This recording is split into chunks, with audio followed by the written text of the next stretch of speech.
இன்னைக்கு நம்ம வீடியோவில் என்ன பார்க்க போகிறோம்னா ட்ரை கார்ன் ஸ்பைசி மிக்சர் தான் பார்க்க போகிறோம். அதுக்கு செய்ய தேவையான பொருளை பார்த்துக்கலாம் வாங்க. ஒரு கப்பு காஞ்ச கார்ன் எடுத்து வச்சுருக்கிறேன். ஒரு பெரிய வெங்காயம் கட் பண்ணி வச்சுக்கிறேன். 3 பச்சை மிளகாய் ரெண்டாக கட் பண்ணி வச்சுக்கிறேன். 1 டீஸ்பூன் தனி மிளகாத்தூள், கடுகு 1 டீஸ்பூன், எண்ணெய் தேவையான அளவு. இப்போ எப்படி செய்யறதுன்னு பார்த்துக்கலாம் வாங்க. இது வந்து காஞ்ச இதை வந்து ஒரு 8 மணி நேரம் நம்ம ஊற வச்சு எடுத்துக்கணும். அதை 8 மணி நேரம் ஊற வச்சு எடுத்தது. இப்போ பாருங்கள் இது எப்படி இருக்குதுன்னு சொல்லிட்டு. இப்போ இதை வந்து நம்ம ஒரு 5 விசில் விட்டு இதை இறக்கிக்கலாம்.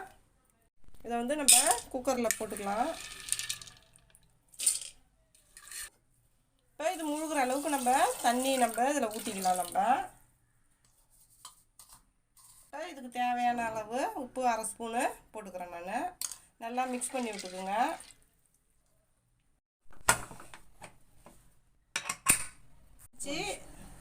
5 விசில் வந்துடுச்சு. குக்கர் இறக்கிட்டேன். இப்போ கடாய் வச்சுருக்கிறேன். இது நல்லா காயிட்டோம். நம்ம எண்ணெய் ஊற்றிக்கலாம்.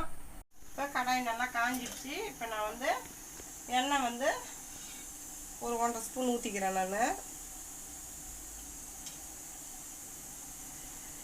நல்லா எண்ணெய் காயிட்டேன். கடுகு போட்டுக்கலாம். நம்ம இப்போ எண்ணெய் நல்லா காஞ்சிடுச்சு. கடுகு போட்டுக்கலாம். கடுகு நல்லா பொரிஞ்சிடுச்சு. வெங்காயம் போட்டுக்கலாம். நம்ம நல்லா வதக்கிக்கலாங்க.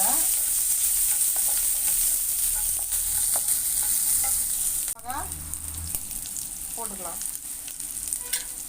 இதையும் சேர்த்து நல்லா வதக்கிக்கலாம்.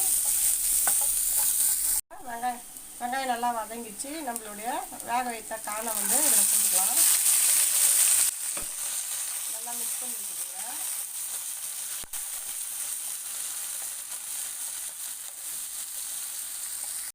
இப்போ தனி மிளகாத்தூள் போட்டுக்கலாம். நம்ம உங்களுக்கு காரம் எந்த அளவுக்கு வேணுமோ அதுக்கு ஏற்ற மாதிரி போட்டுக்கோங்க. நம்ம பச்சை மிளகாவும் போடுறோம், தனி மிளகாத்தூள் போடுறோம், அதனால் பார்த்து போட்டுக்கோங்க. இப்போ 1/4 டீஸ்பூனு உப்பு போட்டுக்கலாம். அதில் நம்ம ஏற்கனவே வேக வச்ச பேர் போட்டோம். இதை நல்லா மிக்ஸ் பண்ணி விட்டுடுங்க.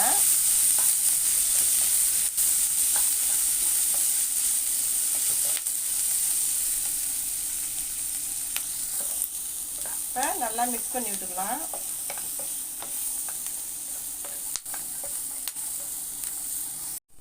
இப்போ சூப்பராக ரெடி ஆகிடுச்சு நம்ம ஸ்பைசி கார்ன். இதை ஒரு பவுலுக்கு மாற்றிக்கிறேன். நான் பாருங்கள் சூப்பராக இருக்குது. இது ரொம்ப ரொம்ப ஈஸியான ரெசிபி தான். டக்குன்னு செஞ்சு டக்குன்னு சாப்பிட்றலாம். நம்மளுடைய ட்ரை ஸ்பைசி கார்ன் ரெடி ஆகிடுச்சு. இந்த வீடியோ பிடிச்சிருந்ததுன்னா லைக் பண்ணுங்கள், ஷேர் பண்ணுங்கள், கமெண்ட் பண்ணுங்கள். மறக்காமல் நம்ம சேனலை சப்ஸ்கிரைப் பண்ணிவிட்டு பக்கத்தில் இருக்க பெல் ஐக்கான் கிளிக் பண்ணி ஆல்னு கொடுத்துருங்க. தேங்க்ஸ் ஃபார் வாட்சிங்.